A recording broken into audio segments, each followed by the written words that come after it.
Hello, Culture Matters podcast. Boy, do I have a treat for you today. Before I introduce our guests, here's a quote just for this podcast. Many are stubborn in pursuit of the path they have chosen, few in pursuit of the goal. Friedrich Nietzsche. I got two special guests tonight. The founders of Selling the Dream podcast, which I've been a guest on. My dear friend Ken Jordan, Ken Jordan, and Joseph Iredell. Ken, if you know him on the podcast, he helps people achieve their American dream, their American gift as an advisor for one of the biggest investments people actually make in their entire lives. That would be a mortgage professional advisor. Actually went to college with Joseph. I believe Penn State. We are Penn State. Enough. Penn State, right? Yes, sir. And started a podcast, Selling the Dream, recently that like I said, shout out. It's a great podcast. A lot of people on the show have been on their podcast. Joseph has Joe, he goes by Joe, has a background in digital marketing, media buying, company called Sure Sites Inc. But outside of that, huge personal development, self-development, knows some people that have been on the show, like shout out to Ray Cash, who we deeply love, and just very deep philosophical guy. These two are just solid, and I'm very excited to have you guys on the show today and pick your brain and learn everything from the boiler room to how to build relationships, real ones. Thanks for coming on. Thanks for having us. Yep, excited absolutely. to be here. So first I gotta ask, what have you guys learned from having your podcast? And yeah, that's the first thing I want to know. Joe? You know what I learned? I thought that when we started this, I thought that we would be doing it for the benefit of like other people listening and, like, hey, how can we come up with some ideas and things like that? And quite honestly, I think I've gotten the most out of it, probably more than anybody. And there's, the conversations that we have with the people on the show, which I would never even think that, you don't know what's going to benefit you until you see it. But literally every guest that we've had on, I have referenced something that they've said afterwards. And it's been, from practical things to spiritual things to just, a way of looking at stuff differently. And so I didn't expect to get as much out of it personally as, we kind of put it together because KJ and I have for, an eternity now, I've been bouncing ideas off each other and talking about business and cool stuff and, kind of sharing the success journey. And we were like, hey, why don't we put this in a podcast and, just shoot the shit normal with cool people. And it's turned into so much more for me. Yeah, it's been a lot of fun. I think that once we started, it's almost like, where you put your attention and your intention, opportunities arise. And I think the biggest eye opener for me is once we had it going, and we're still trying to figure it out, right? We're still trying to figure out what it is and what we're, what we're trying to accomplish. We knew one thing: we wanted to get together once a week, once a month, whatever. We wanted to bullshit, have fun, but we wanted to talk about the stuff that we already talk about anyway. But why not let's bring other people in who are walking the walk with us, or better yet, further down the road. And all of a sudden, you realize that you start looking for those opportunities and those higher level caliber people who've leveled up their game. And you realize your proximity to them is not as far as you had originally had thought, and their eagerness to come on the show and share their experience is a very selfless thing. I mean, there's people that might think, okay, ego and I get to talk about myself and brag, but we do try and stay away from commercials. Like, this isn't a 1 hour commercial for the person that's on the show. This is really like, hey, bring something that anybody can take away, not just a real estate agent or a mortgage person or an entrepreneur or an extreme marathon runner. Like, we we were able to pull some universal truths out of the people that we've had on, and that's been really, really cool. Is What advice realize would how many you? really great people we know. Yeah. And Jay, you're one of them. Well, thanks. I appreciate that. If you want to continue saying things about me, I'll give you a moment. Hey, what have you guys learned from actually the first 30 days? Because I want to move in a direction where maybe you can give counsel to our audience on how to start when they haven't started, kind of like. And so, what did you learn about getting started? What advice do you have for the audience? Because they want to start podcasts. People listen. We might differ on this one because we think differently. So I know that my advice is probably going to be diametrically opposite from KJ, but I would say don't have a plan. Don't have a plan. Don't have, just get, free software and have a conversation and record it and see where it goes. And then you can, practice. And what you think is going, the best laid plans, like what you think is going to be the best one usually isn't it, and what you think is going to be the worst one is usually the best one. So if you really get, not to cliche, but analysis paralysis, and you think, okay, well, I'm going to line this person up and do this, and we're going to talk about, like, forget it. Just be natural and just do it and record it and see how it goes. And I think that for anyone looking to start a podcast, that will give you the most authentic experience for listeners and yourself, because it's, you're not trying to do something that because you think it should be this formulaic or you think it should be a certain way. If you just let it flow, that's really the true connection that you make with the guests and the people listening. Because, and this is where this is different, because I know Kenny has a plan. I never have a plan. He calls me about 5 minutes early. Hey, we got one today. I'm like, oh shit. All right, let's go.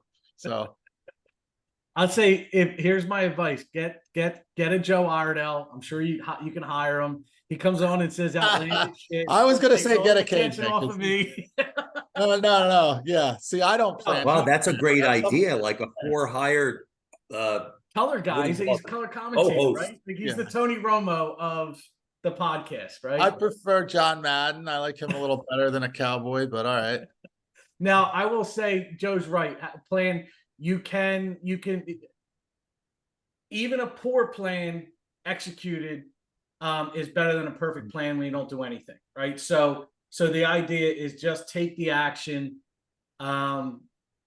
be yourself. It is helpful to have someone who I've known for so long I can't be fake in front of Joe, right? I can be fake in front of a guest, but he holds me to a certain level of authenticity. And even if I do pull it off, he's going to bust my chops later, That's so good. It kind of forces us both to be who we really are. And I don't know if that's the formula for anything, but I think that's what worked for us. But certainly just have the courage to get out there, go do it. Like Joe said, the ones you think are going to land may or may not. The ones you think aren't may turn out like some of the best ones we've had weren't even business people, right? And I thought that was cool. So yeah, just go do it. I mean, it's on the internet forever. Who cares? Yeah, or not. Practice makes perfect too. True. And when did you start it, and how many conversations have you had? We started in about a year, maybe a little over a year ago. Yeah. The idea was we were going to do one a month, and Jay, thanks to you, you're kind of in my ear now to say, hey, one a month is nowhere near enough. And then you get busy and it's not a priority. And, next thing you know, you're struggling to get a guest. I think that I was relying too heavily on somebody else to kind of drive the train. And for us, I think what's going to work for now is us driving the train. But we've done, I think we're up to about one a month. I think we're coming up on 12 episodes. But we're really looking to ramp it up and put more content out there and more guests and more knowledge and just keep it going. Have a lot of the guests been first timers, like their first podcast? Or is it a mixed bag? With the exception of the last couple, yeah, I think that I would say it's 50-50, but given the audience, I think that 50-50 is like that's a lot of people who is their first time. I'm curious what their feedback was as the first timers. Did they feel good about it? I think so. I think everybody, we always, you end it and you talk for a few minutes after. Smoke a cigarette. I think everybody, what's that? Smoke a cigarette. I like to keep the record button going just to see if we get any, hot mic. Gold. Anything we could use in case we get in trouble later down, then we need some quick get out of jail cash. Like, hey, remember we had that recording? That's now we see the agenda. We just spilled the secret sauce, didn't we? Yeah. So the feedback's been solid or mixed? Yeah. I mean, everybody's been nice to us at least.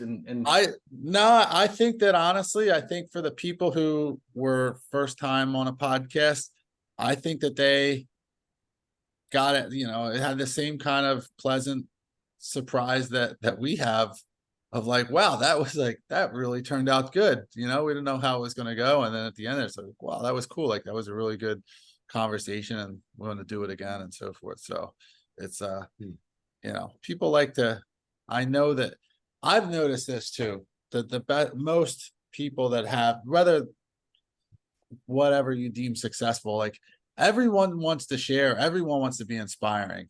And if you give them an opportunity to inspire, like we try to do, like, they open up and you feel good. Like you want to, someone it's sort of like not backhanded, but it's an indirect way to give someone accolades and say, hey, tell me how you did this and how can you help other people? And it's just, you want to turn someone's, mood, ask them what they can do to inspire somebody else. And they open up. It's like it's pretty neat to see that transition from nervous, I don't know what to say. And you kind of you get them to open up a little bit about their success and, how they can help somebody else. And it's true. Yeah. The floodgates open. Early on, we're doing all the talking. The key, like the best ones are by the end, the last 15 minutes, we're not saying anything, Yeah.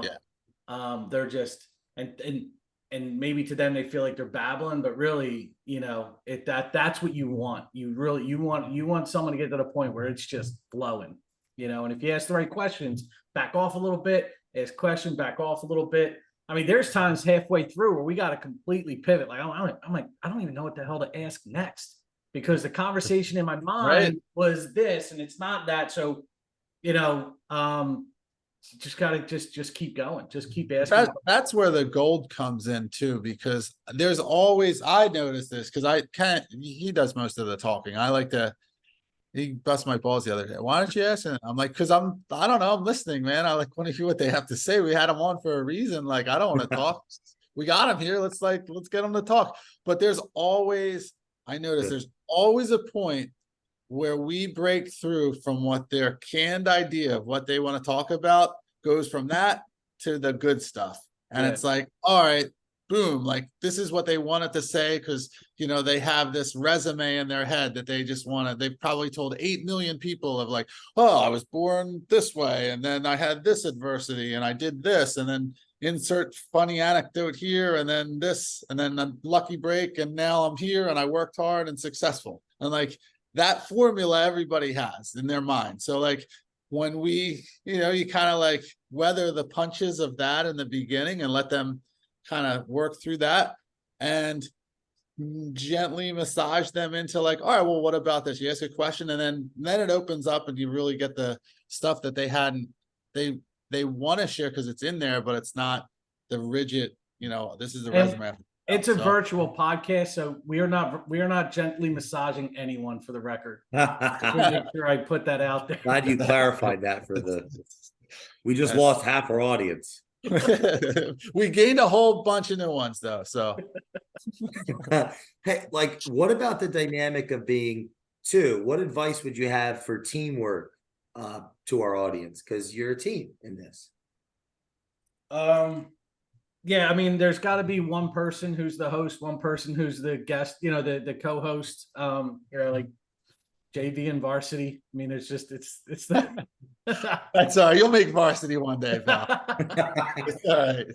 but no, but You get the reps, it pal. does, like what I enjoy the setup. I enjoy asking the first couple of questions. And then I allow, while Joe does get to listen, one of the things that does for me is when I then go to Joe, I know Joe's listening, so he is going to contribute with a thoughtful answer. And it's when you are asking the questions, it is hard sometimes to listen versus, to listen to understand. And I've learned this from you versus listen to respond. You listen to understand or you listen to respond. When you're asking the questions, you have that heavy tendency to listen to respond because you're already thinking like, where's this going to take me? Where am I going to go with the next question?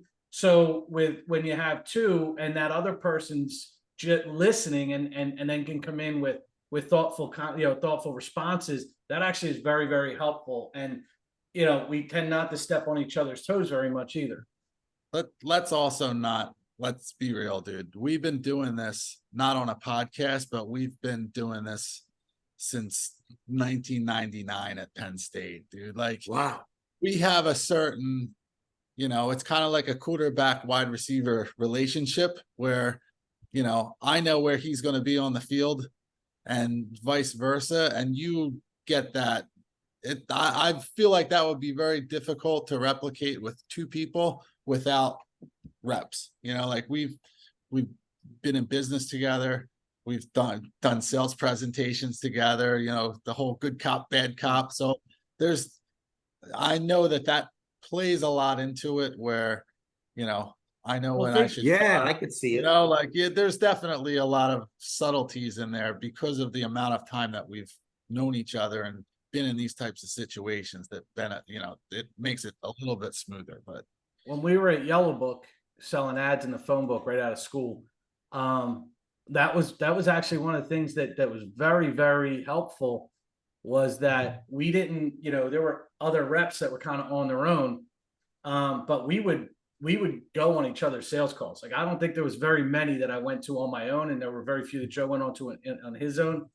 And we did, we were very good at playing off of each other. One person asking a question, one person, thinking and listening for opportunities. So yeah, you're right, Joe. It probably does have something to do with it, but it's not, I don't think it's enough that would discourage. Like I would certainly say that the core ingredient that you have to have, if you're gonna have a podcast, it's more of a discussion instead of a one-on-one. If you're gonna go that route, the core ingredient is just to have roles, to trust those roles. And look, if Joe goes on a tangent, and he's bringing good stuff, like, not going to stop him, and vice versa. And you gotta let each person kind of bloom a little bit in the discussion. But it's certainly doable for even for people who haven't been working together for 20 years. I feel like there's different, if you have two different personality types, the person that you have on the podcast, or if you're doing a presentation, they're naturally going to gravitate towards one of those personality types. KJ and I have very different personality types, even though that, like, all of our core values are almost identical. Work ethics are almost identical. Maybe he's got a little bit more of a work ethic than I do, but it's, we have dramatically different personalities. And so I've noticed that, you get people who will, the person who identifies with the other more definitely leads that conversation. And so it's for sure. Yeah. I'm curious about how you guys ended up working together at Yellow Book. I'll take that one. So Penn State, I stayed, Joe graduated, got the job at Yellow Book. I was getting ready to graduate, and I was having a son, and he was due in September of that year, 2000. Joe was already at Yellow Book, and we were just talking, and I was interviewing. I interviewed Enterprise Rent a Car, all the companies you're supposed to interview with when you're coming out with a marketing degree. And then he and I were talking one day, and he's like, "Yo, you've got to check out this Yellow Book." He gave me the name of the recruiter that got him the job. Meredith was her name. And he's like, give her a call and see if you can get an interview. So I'm like, okay, I think this was August or September. And he's like, I'm killing it. It's a $40,000 base salary plus benefits plus commission, and which is like, I mean, honestly, at the time, that was like a dream. Great So job. I interviewed, and I told my manager that I had to graduate high school. I mean, I had to graduate college still, so I get the job. Joe's of course gives me a reference, and you get the They didn't want him. And I said, if this doesn't work out, you're going too. I said, but he Wow. skipped the most important part, right? what's that? That's how we ended up there. Because when we were at Penn State, there was a company called PTPM, person to person marketing. And it was a telemarketing room that they paid more than everybody else because you basically had an auto dialer and you were selling over the phone two options, either children's books or Javalia coffee. That was it. So like the auto dialer would make like 9,000 connects for you all night, and you're just like reading the script. And we got pretty good at it. So, but he got me that job, and I did really well. I was like, wow, this is cool. That really helped me. You want sales 101, have a telemarketing job that's like repetitive, and listen to the nuances, like on someone's inflection on a phone and stuff like that, like on steroids, because there's so many calls. So I got good at that because he got me the job. So then when I got out, I was like, hey man, I'm like, if you thought that was hard, I'm like, you got to try this. And they pay 10 times as much and so forth. So, the base salary was 40, but I believe, our first couple, you were making well into six figures first year out of college, putting cartoons in phone books. So it was a good job. But that's how we started. What advice do you have for listeners that are in that sales position, that are anxious about having that conversation with somebody that doesn't know them, from Adam? Well, it depends on what type of sale. If it's a relationship sale that's going to take time to cultivate, then this doesn't necessarily apply. Then it's kind of like I guess you're just fighting to get in the door. But every second, if it's on the phone, especially, you are fighting for every second. So like the second that you connect on the phone, you're fighting for 10 seconds. Do not have them hang up the phone in 10 seconds. If they stay on for 10 seconds, then you can get them for 30 seconds. Fight for the 30 seconds, and then fight for a minute. And then next thing you know, you're having a conversation. So one of the keys when you first they answer the phone, is you brief introduction followed by permission to continue talking. So person answers the phone. Hi, this is Joe with so-and-so. I'll be brief, okay? And that was the line. And you say, I'll be brief, okay? No one's going to be like, no. Like, well, some people do, but the majority of people will be like, okay. And they're like, listen, ba, ba, ba, ba, ba, ba, ba, open-ended question. And they're like, well, I don't know. Like, yeah, neither do I. So right when you fire off those two things in sequence, you've got 25 seconds. Now this person, and the whole time you're listening to, is this dude, do they want the information quickly? Are they, so there's all these different personality types. There's different cadence to how they're speaking. And if you can match how they speak, then you're like, you got them. And at that point, then it's like, it's pretty standard. Like if you can get to the point where they're throwing you objections, you've won. Because these, especially like this telemarket stuff, they would have books and books of rebuttals.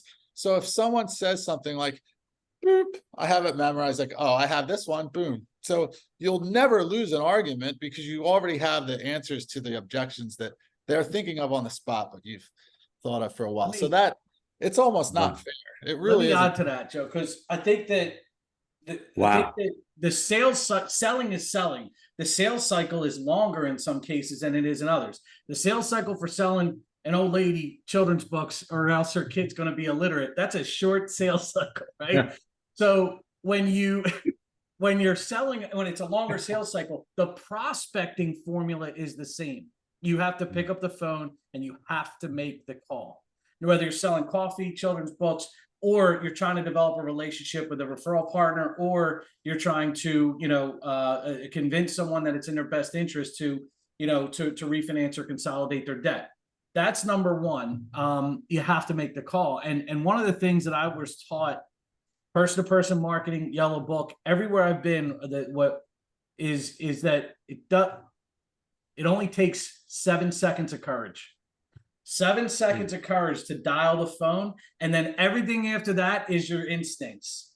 And you got to trust your instincts, because once you're talking, now you're on instincts. You're not scared anymore. You're now in it, right? So that's one thing. And then the other is separate yourself from the outcome.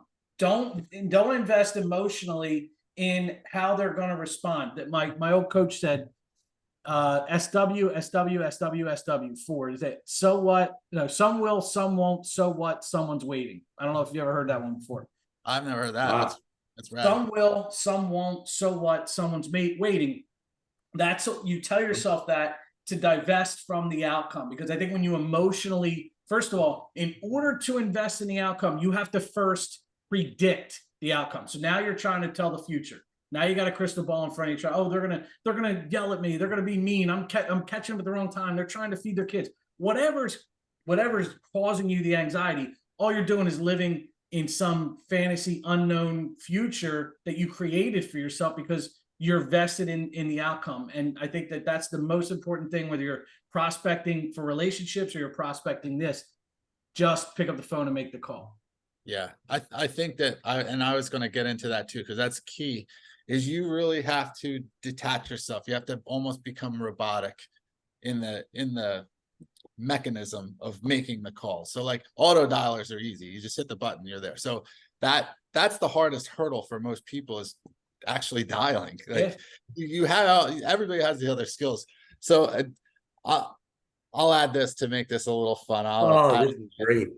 I'll share this. This is something I want to share. So I got really good at it, not to toot my own horn. So I want to step in. Joe was insanely good at it. I could feel it. I I did all right. So I got to the point where like it became fun. I knew, I'm like, I'm going to sell anybody that answer. They answer the phone, it's over, like done. So I started practicing different accents. So I started like, can I get through accents and still close this person? So I would do an accent, and then I would be like, this will be funny if I start with one accent and then end it, like change mid-range. Are they going to notice? And am I still going to be able to close them? And so that started becoming like the funnest game for me. And then I would like, there were so many different things. It just got, I had the process down so well, and I got so in tune. But so this is the funny part. So occasionally we would get lead lists that would have the person's last name on it. So when you call, you would ask for Mr. So-and-so. So I would modify the script a little bit. And instead of saying, hey, can I speak with Mr. So-and-so? I would say, hi, this is Joe, and then say their last name. So like a lot of these people have very unique last names. So I would say it and then like breeze through it. And I could tell when I said it, I could just like literally feel them through the phone. Be like, is this guy related to me? Does he have the same last name as me? And then I would go through and then pretend like I just like didn't even say it, like they're like, wait a minute, like, yeah, wait, that sounds really good. Like, okay, hold on, wait, what did you say your last name was? And I would like say it. I'd usually like butcher it a lot of times, and they'd be like, oh, like spell it. And of course I would have the proper spelling. So like, yeah, spell it. Like, where are you located? Like all this stuff. So I don't know. It was just some fun. It gets monotonous. So and Jay, we got an unlimited supply of coffee. Keep that in mind. That's true. I think we got paid in coffee. When are we doing this again? Oh, when are we doing this again? Cold call. I know who Ken has to call. We got to get back together Yeah. we'll make it we'll have the podcast recording the whole time. I would love it. I actually, it's Podcast. funny because it's like, I'm not, I haven't done it. Who would be your buyers today? Like, is it businesses that lack attention? Because I'm thinking SEO or they don't understand media buying. Since I started like these companies, they've really, I'm blessed because it's all been, I don't market. I'm kind of the guy. So if you're working with me, someone has introduced us, and I don't work with everybody. I have a pretty solid client roster of what we do because we're pretty high level at it. So yeah, the days of scale and trying to be everything to everybody all at once, like long gone. But so referral. Yeah, very highly vetted referral. I'll put it that way. So, not to sound like that guy, but if they're working, if we deem that you're a good fit to work with us, you are absolutely working with the top of the top in all of the stuff. So, but wow. Yeah. But that being said, if you guys want to make cold calls on anything, you give me an inkling of what it's about, and I will absolutely for fun set some. From what I was educated on this show by some of the pundits, there are millions of Americans with sky high credit card debt and mortgages. They're not sure of if they should, there's the rate is so low. They're waiting for Ken to call them and to say, hey, what's your balance sheet look like? So just throwing it out there. $1.2 trillion. You know what that number is? That's the credit card debt. $1.2 trillion is America's credit card debt as of January of 2024. That's insane. Do you want to be on the other side of that, man? Yeah. Compound. Wow. Holding on to that 20% interest on their credit cards so they can keep the 3% interest. Joe, I got a question about what type of person does one have to be to build a company to the point where, or like what advice you have getting to the point where it's one has control over their fate in a sense of who they work with, how they serve them. There are people listening to this that are just trying to get to the point where they have clients. Yeah. And so you've gotten to a point where it's more controlled, like you said, highly vetted referral. So what advice would you have? And you've been at this for at least, I saw on the LinkedIn, over 13 years with the company. Yeah. Maybe longer. So yeah, what would be your advice? My advice would be, I'll give you the shortcut. I should have been doing this from the beginning, where I have friends that have huge agencies and they build these giant companies, and at the end of the day, they make less money than I do. We'll just put it out there, right? And they have all these employees and so forth. And what they take home and what they're worth is actually less. Yeah.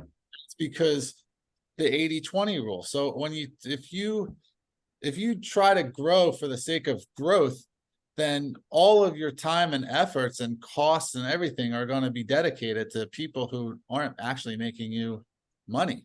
So if you can really be disciplined about, when you're building the business, to your main question is just being in control of your expenses. And that comes down to personal finance. Like, you need to know what you have to cover every month, and don't be extravagant. But number one piece of advice is do not listen to anyone else and their hangups or opinions or anything, or whether you're going to fail or do this or that, because they haven't lived it. And if they think you're going to fail, it's because they probably failed. They failed because they're not you, or, so you just keep blinders on. And, Kenny will tell you 99% of the time people have talked to me, they're like, oh, that guy's full of shit. They're like, he's not this, or he's not going to do that, or whatever. And that may be the case 99% of the times, but I only need it to be right 1% of the time. And so that's how I've gotten to that point, and I just adapt it to the market, things that happen, and I hate to keep saying this, but like, don't have a plan, but have a direction. So like, know where you want to end up, but don't necessarily think that you have to get there a certain way. Just be adaptive to it and only work with cool people. That's it. That's the easiest strategy in the book. Like, don't work with anyone who's not cool, and it will save you Good time, advice. headaches, money, whatever. And I just had a breakfast with someone this morning who I admire a lot. It's a very successful guy. And he heard through the grapevine, he said, hey, he said, I heard you're not working with so-and-so. And this other guy this was going to be a huge deal. And he said, I heard you turned it down, man. What happened? And I was like, it's not, all the money in the world is not worth the headaches that would come to. And he's told me, he said, he said, I heard that you did that. And he came to me and I did the same thing. And then it turned out that he went and they signed this big deal with another company and screwed them over. So just that, Wow. Without having any lawyers vet anything like that, it was just my gut instinct. I'm like, I'm not taking this deal, not working with this guy. And here, a year later, I come to find out, yeah, that was the right choice. So it's easy. It's an easy one. It's, 99% of the stuff that helps you in business, you could have learned from your parents or your kindergarten teacher, and it remains true, So. What about the first 3 years? What was your work ethic? What was that? What did you need? For the entrepreneurs listening that feel like they're at square one, or even in their business based on macro factors. Mm-hmm. Don't be a hunter. Don't be a farmer. So interestingly enough, again, I had a conversation with someone the other day that everybody's got tales of woe. They said, oh, I got to wait for this to do that and whatever. I said, why are you on the phone with this guy owns a moving company, like moves stuff. They just had some sort of setback. His truck got repossessed, something stupid. And he's like, yeah, I just need leads. I want to work with you because I know that you can make this happen. And he owes like a back bill at one of our vendors. I'm like, hey, I can negotiate it for you, whatever, to get you back online and all this stuff. But ultimately he's like, okay, well, and then he keeps calling me, hey, did you get that resolved? And I said, what have you been doing since the first time I said that? He's like, well, I got this, I'm in the truck. I'm like, if I were you in your situation, I would be at Home Depot right now. I'd be with my truck. I'd be saying, hey, who can I help? I'd be knocking on doors. I would be doing, because like, don't sit around, make moves, and know that you're not going to hit the home run. The home run will come, but you gotta take swings and you gotta hit singles, and a little bit adds up. And just break down your day. How much do I make today? How much do I need to make tomorrow? And just piece it together. But go out and work, do the work. And that's I think it. that All adds up. there's a big concept, the law of attraction, which I'm sure you guys are both familiar with, and I think like Joe's right. You have to have that vision. You can't necessarily worry about the how. You just got to worry about A, what is it I want, and B, I'm going to take action towards that goal. What I find interesting is that I say this to my kids: the universe speaks the language of action. So if you want something from the universe, the only way to ask is through action. It doesn't speak English. It doesn't speak Spanish. It doesn't speak French. It speaks the law of action. It speaks the language of action. If you take action, things will come to you. Maybe not even in the direction you expected, right? Which is the crazy part. Like I know Joe, I know Jay, and I know me. None of us could go back to 10 years ago and say, I know exactly how we're going to get to where we are today. You just keep taking action. You allow yourself to pivot. But ultimately, if your goal was to be successful in whatever your definition of success is, just continue to take action towards that goal, and good things are going to happen. And that's the law of attraction. And let me say this too: enjoy the process and be appreciative for the wins. And one tradition that KJ and I have since 1996 or 97, New Year's Eve, every New Year's Eve, get a phone call. Who would have thought, man? Who would have thought we'd be here this time last year? That's our line. Every single, I don't think we've missed one yet, but Nope. that's a check-in, and it gets better every year. And if it, it's who would have thought? And it's amazing. It's amazing when you see what happens when you just put your head down and you do the work. It's cool, but you have to appreciate it. And yeah, I mean, there's been years where my income was down, and you maybe feel like for whatever reason in certain metrics you're not necessarily succeeding, but maybe I became a father that year, or my daughter was born that year. Like, so there's always something to really hang your hat on as a blessing from that year. And when you say, who would have thought this time last year, right? There's always something to be like, damn, you're right. Who would have thought, Who would have thought Joe had 5 kids? I got right. 5 kids. You believe Do that? you? Yeah. And they're all yours. They are all mine. Yes. I haven't taken the steps to verify that, but they sure look like me. What are the age ranges? My oldest is 14 and my youngest is 2. Wow, congratulations. My youngest is 14, so he basically started when I ended. Yeah. We gotta keep the you guys just like culture shocked me for a second because you said 10 years, Ken, or KJ. Man, 10 years ago. Yeah. I had just been fired after having bought who I thought I'd marry, ex-girlfriend, breast implants on an American Express credit card. It gets better. Where were your friends? By the way, it gets better. Didn't have any friends. Man. This is like soft white underbelly, or like behind after dark, culture matters after dark. Like we're going in. You guys bring the best out of me. So love this. You gotta come back. So just got fired. I had really believed in this mentor of mine at the time that was essentially like a substantial local business owner who the organization that I worked for paid rent. He had a fitness facility so that people like myself could be in those facilities selling personal training. It's like really cut my teeth in sales and so on. And we'd go to lunch every week together. And he basically was like, let's do a business together. I want to get your company out of this place. And because I had always wanted to be an entrepreneur. Great, we'll do it together. And so he's like, one day he's like, what type of savings do you have? And I've been working at that company for a couple of years. I was very successful with them, like a rising star type thing. Yeah, the Amex to prove it.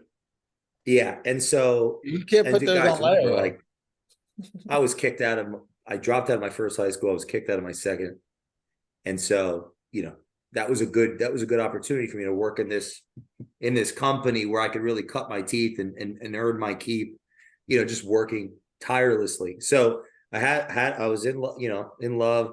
I had done that, and right as when I got fired, which I'll explain why in a second, that business owner that we had this employment contract with said to me, I want you and me to do this business together, and so I'm like all in. And he said, go to the bank and just give me all your money. That's on a handshake. Yeah, for this investment that we'll make. And that day I went to the bank. I mean, I'd known him a year and a half, gone to lunch every week. He was a legitimate business owner, like, with you could touch the doors, right? And so, man, 10 years ago, where I was that organization, because they considered that like double dipping, they fired me. He's in prison now for fraud. My ex did have a lot of value. She did say that guy was never giving your money back, Jay. But the first consulting opportunity that was solved to get paid was right after that. I had this trainer that had worked under my management that 6 months or so prior, he was the best. He was unbelievable at his job. And he came to me and said, Jay, I'm quitting out of the blue. I'm going to New York City to become a star, celebrity trainer. And at that day, I was like, congratulations. Get out of here. Like, go. That was my response. That was how I felt. Like, go, it's all right. Like, it wasn't, negative, right? He ends up calling me. I was having sushi. He's like, Jay, I have an opportunity for you. This was right after all that went down. And I still thought I was going to get my money back or this business with that person. I'm unemployed. It's not a good situation. You actually have to pay that American Express fairly quickly. Yeah, sure. Man, he called me You and don't want said, those repoed, man. That's ugly. He called me and said, I have an opportunity in New York on Wall Street. This gym's unbelievable. All the clientele, but they don't know anything about business, these owners. They're just super clientele, money out of the wazoo. This is your opportunity. They need somebody like you. Dude, it was like God calling. And the rest is history. That was the first client, really. I mean, before I even knew what a consultant was, man. 10 years ago, that's where I was at. And a long story longer. No, I paid that. We took all their sessions from 1 hour sessions at $100 an hour to 30-minute sessions on 12-month contracts, once a week, twice a week, 3 times a week, and created a recurring revenue very quickly. And I negotiated a piece of it. So paid off the credit cards, and the rest is history. But man, when you said 10 years ago, I'm thinking that's where I was 10 years ago.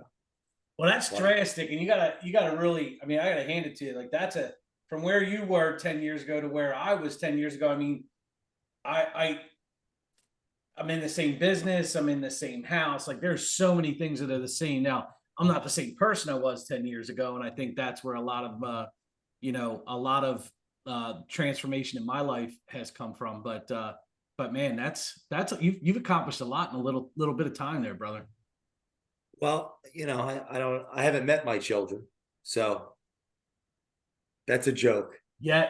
Yeah, no. I mean, I appreciate you saying it that way. I don't know if I feel that way, but it's definitely been a roller coaster, to say the least. But yeah, that rises up. Sure. The work's never done though. You can't, you know what I mean? Like, I was actually thinking about this today because I got some new stuff that's launching that's pretty rad, but it's kind of. Can we talk about some of it by the time this goes out? Yeah. I have a nonprofit where I've decided that I take all the blessings that I have and give back a little bit. So I started a nonprofit called homefrontfighters.org.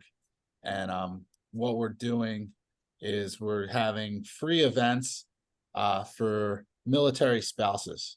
So give them an opportunity because they're at home fighting the war at home, handling the household, taking care of the kids, anything that comes up with, the house and all the minutia of running a family, they're kind of the anchor of it while their spouse is out protecting our country. So we're putting on a series of free events and experiences that'll give them a day of fun. And so it's gonna be geared around shooting guns and dirt bikes and martial arts, all the cool stuff that not only will they learn a skill set and have some fun, but hopefully it'll create maybe even a common interest with their spouse. And so, you know what I mean? So, and then we'll create some community among the spouses. So that's what my passion project right now. I'm putting a lot into, and we're really trying to. How can people that are listening support it?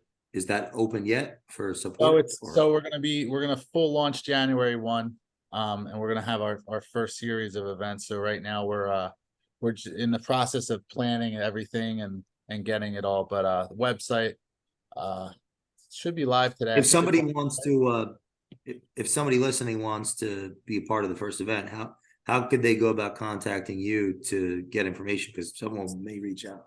Sure. If they go to homefrontfighters.org, there's a link on there where they can sign up to get involved, whether it be from a volunteer aspect or, if they want to donate or anything like that. Or if they're interested, if they are a military spouse and they want to do one of our events, we're going to have, a list of signups for those things that we're right by Camp Pendleton. So a lot of it will start out here in Southern California, but the goal is to have this nationwide and, kind of go from there. So what was the inspiration? I was just thinking about how blessed I am. And quite honestly, the inspiration right now is the fact that our country needs help. And, I think that we're in a vulnerable position. And I think a lot more people need to come together. And I think that there's a lot of skills that we're lacking. And, one of my biggest regrets is I think that everyone should serve our country in some way. So this is it. This is how I want to get back. And I've seen you at a bunch of personal development or, self-development events. Is that something you've always been? I don't know if if you would even define it as that, but you've always been invested in like mastermind type situation? Well, honestly, no. I was just a part of the Operation Black Site that happened out here. But that was the first time that I've ever had anything, done anything even remotely close to that. So it was really kind of serendipitous because I've been working on this for a while with, I train, in jiu-jitsu, I fight and all this. So a lot of the guys in the gym are military on Pendleton. And so I also am on the board of another nonprofit called Waves of Impact, where we take special needs kids out surfing. So I've kind of seen how that works and seen that really, it's one of those kind of tricks where the people doing it actually get more, I feel, out of it than the participants. So I just, kind of put 2 and 2 together and said, this is something that's really worthwhile and I wanted to do. So it's kind of I saw a need and I wanted to give back. So Ken, you're involved in mastermind type deals? I think that the Mastermind Alliance is the greatest, most powerful thing in the universe. I think the ability for 2 people to come together with a common goal can accomplish anything. And I take it into my mortgage business with one of the things I love about being a leader and a branch leader is that I get to work with my loan officers regularly in the form of a mastermind where they have goals they want to achieve. I want to help them achieve those goals. And of course, subsequently, it helps me accomplish what I want to accomplish. So when 2 people are rowing the boat in the same direction, great things come from it. And I also take that concept into the real estate business with my referral partners and constantly working with them. And even today, met with 2 separate agents. And essentially, this is the time of year where you talk about goals and business plans for next year. These are the conversations that make a difference. So I think that the Mastermind Alliance is huge. It's huge. And you think you'd get all your guests on Selling the Dream together at some point? I guess if there's a common theme to get them Well, all you together. With that, I'd have to come up with something. I mean, it's not a reunion, that makes me think when I in my younger years, like what would happen if I got every single girl that I ever dated together in one room? What would that look like? That's a good idea. Right? Do you think why don't you planning them in the show? What could possibly go wrong? I have a feeling if I tried to do that, all 3 of them would say no. Oh, that's good. So all right, maybe I'll keep planting seeds. 2024 is here. We're in the midst of it. Why are we winning? That's my question. Why? What are we doing? Are we doing it? And where's the opportunity? That's my closing ask of you guys. Help me out here. I'll give my answer first. winning is a reality that you create. Okay. We probably have as many adversities and as many victories as anybody else in their day-to-day pursuit of what it is they're trying to accomplish. The difference is the person who focuses on the wins and the person who focuses on the blessings is living a much better reality than the person who's focused on the adversities and the person that's focused on the things that are going wrong. Both are true. Both are 100% true. It's just that I choose to live the reality where I focus on the wins and the blessings. I know that the other stuff is there. You know, the challenges, you know, you get hit by them pretty regularly. But I think that the difference between those that are winning right now and those that aren't honestly just comes down to the people that are paying attention to their wins and their blessings. Now, that also fills you with the energy, the spirit, the enthusiasm that you need to continue to win and continue to grow and continue to find those wins. I think when you focus on the adversity, you focus on the challenges, you focus on the obstacles, it changes your energy level. It brings you down. It makes you less attractive. Nobody really wants to be around you. And all of a sudden it's a spiral in the other direction. So I think that it's just you choose your reality. Everybody's got problems, man. Everybody's got problems, but you know, how you show up in the moment is based on 100% on you. I think that's right, but I think that's way too complicated. And I'll just simplify it. Find a KJ. I have 4 people. I have 4, maybe a little bit more, but like, just be around winners. You can't fly with the eagles when you hang with the turkeys. And find people around you that are badasses and hang out with badasses. And, you know, be the lone wolf until you find your pack, until you're at the top of the mountain. And once you do, and you start surrounding yourself with people who are badasses, you're a badass. And then, you know, it just goes from there. And somebody said it recently, it might have been Dion, Coach Dion says the eagles recognize other eagles when they're flying. And the reason why is because other birds don't fly that high. So if you're kicking ass and you're doing the best that you can, and you look around and you see another bird, you know it's another eagle, because you're doing the best you can. And that's who you want to hang out with. So that's the key. You surround yourself with good people. Go back to my rule number 1, don't work with idiots or assholes, and you're gonna have a very successful life. And that includes relationships, business, you know, athletics, anything. Just make sure that you're with the right people, and everything else falls into place.